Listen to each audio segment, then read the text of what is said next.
de lado, volta de lado. Vou pegar o cartucho. Isso. Ok?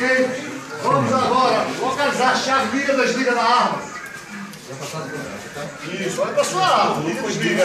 Liga para baixo, desliga para cima. Liga para baixo, desliga para cima. Isso. Vamos apertar o gatilho agora com o dedo indicador. Dedo suave. Isso, indicador. Com o dedo indicador na lateral, olha. Bota. Empurra a chave de ejeção na parte de cima e baixo. Com o indicador, aperta a chave de ejeção na parte de baixo. Isso, é suave, né? Não precisa botar muita força não. Vamos fazer agora dentro fora do gatilho. Alça e massa. Faz alça e massa. Isso. Muito bom.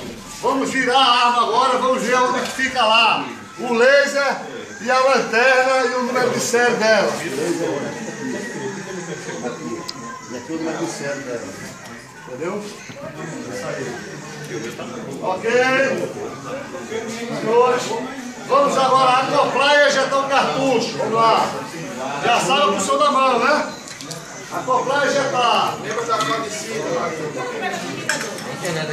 Isso. Boa, ejeta com o indicador. Isso, boa. Acopla e ejeta. Não inventa não. Aqui não é seu indicador nem é seu polegar esse dedo aí. Não, a mão pra cima. Ao contrário, mas. Vamos, esse não é indicador não. Isso, agora. Carregador. Ejeta. Isso, agora. Olha para frente. Isso, tira a palma da mão pra frente, você não tem como errar. Ok, senhores, parou. Ó, isso aí, ó, aí. Vamos botar agora o cima da bancada. Pega o pente agora, tira as pilhas do compartimento, o pente. Tira as pilhas, vê o desenho aí, ó.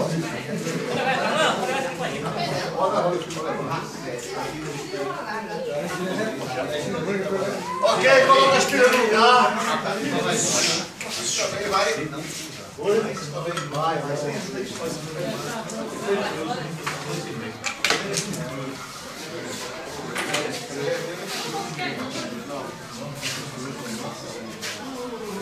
Coloca as pilhas no lugar. Coloca a pilha na pistola.